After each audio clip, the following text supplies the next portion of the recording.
अग्निधाम देवलोक की सीमाओं पर बसा एक रहस्यमय प्रदेश था, जहां न देव पूरी तरह प्रवेश कर सकते थे और न ही दैत्य उसे पूरी तरह छू सकते थे। वहीं छिपा था त्रिभुवन वलय, एक ऐसा रत्न जिसमें देवत्व और दैत्यत्व दोनों की ऊर्जाएं समाहित थीं। इस वलय की रक्षक थी अप्सरा नंदिरा, जो नृत्य में निपुण थी लेकिन युद्ध कला में भी अद्वितीय थी। उधर दैत्य नायक कालकेतु, अंधकार का पुत्र, जिसने 500 वर्षों की कठोर तपस्या के बाद उस वलय को प्राप्त करने की यात्रा शुरू की थी। वह न केवल नंदिरा की सुंदरता से मोहित था, बल्कि उसकी शक्ति से भी आकर्षित था। परंतु त्रिभुवन वलय को छूने के लिए उसे देव रक्त की आवश्यकता थी, और उसी समय स्वर्ग से पृथ्वी पर उतरे थे युवदेव अर्जय, अग्निदेव के पुत्र। नंदिरा और अर्जय की पहली भेंट अग्निधाम की पावन झील ज्वलिनी के तट पर हुई। अर्जय जैसे ही झील से बाहर आया, सामने खड़ी नंदिरा की भीगी देह ने उसके प्राणों की गति रोक दी। उसकी आंखों में अप्सरा नहीं, कोई योद्धा झलक रही थी। आंखें जो कह रही थीं, यहां स्वर्ग का विधान नहीं चलता, यहां केवल धड़कनों की भाषा सुनी जाती है। उसी रात झील के उस पार छिपा बैठा था कालकेतु। वह दोनों को देख रहा था और उसकी आंखों में जलन और वासना दोनों की ज्वाला सुलग रही थी। यदि वह देव और अप्सरा एक हो गए तो वलय मेरी पहुंच से सदा के लिए दूर हो जाएगा। वह क्रोध से गुर्राया। एक भयानक आक्रमण हुआ। अग्निधाम जल उठा। नंदिरा और अर्जय ने पहली बार साथ मिलकर युद्ध किया। नंदिरा के नृत्य की लय और अर्जय की अग्निशक्ति जब एक साथ गूंजी तो ऐसा दिव्य संयोग बना कि दैत्य सेना पीछे हट गई। लेकिन कालकेतु अभी तक सामने नहीं आया था।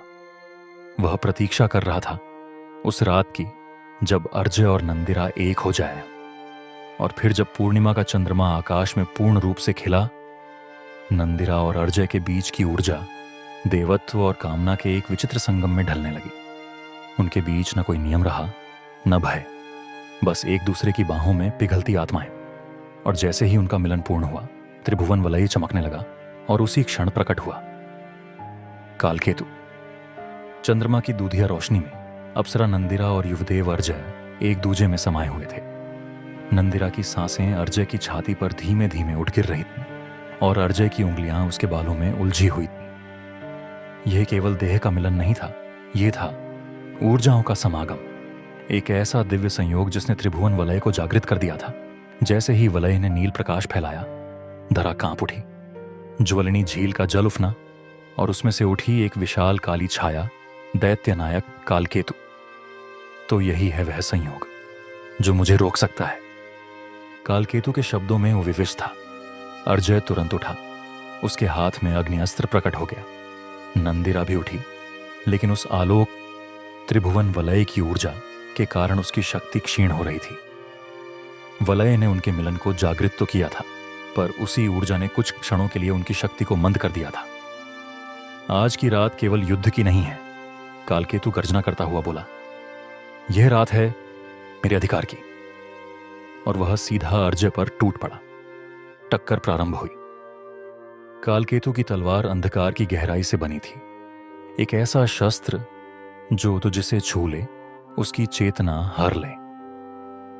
अर्जय ने अग्नि के गोले छोड़े, लेकिन कालकेतु अब सामान्य दैत्य नहीं रह गया था।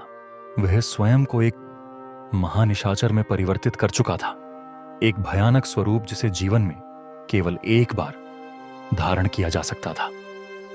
नंदिरा ने त्रिभुवन वलय की ऊर्जा को छूते हुए मंत्रोच्चार किया, नृत्याय युद्धाय च, और तभी उसकी देह से हजारों कमल पंखुड़ियां निकलने लगीं, जो आकाश में उड़ते ही अग्निशिखाओं में बदल गईं। वह अब मात्र अप्सरा नहीं रही, वह बन गई थी एक नृत्य योद्धा, जिसने अपने सौंदर्य, अपनी ऊर्जा और अपनी आत्मा को ही शस्त्र बना लिया था।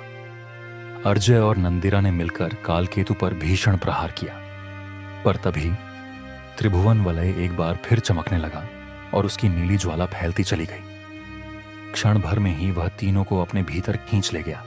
वलय ने उन्हें निगल लिया।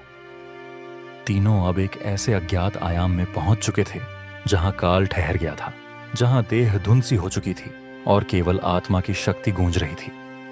यह स्थान था अंतरक्षित क्षेत्र, त्रिभुवन वलय का अंतर्मन, जहां न श्वास का अर्थ था न स्पर्श का।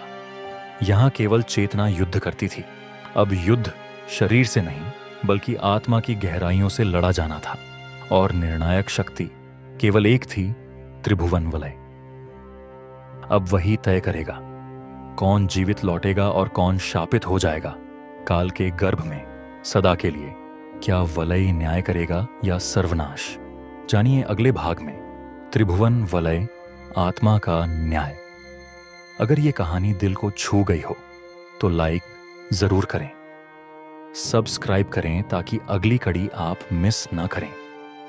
कमेंट में बताइए, अगर आपकी आत्मा इस युद्ध में होती तो क्या जीतती?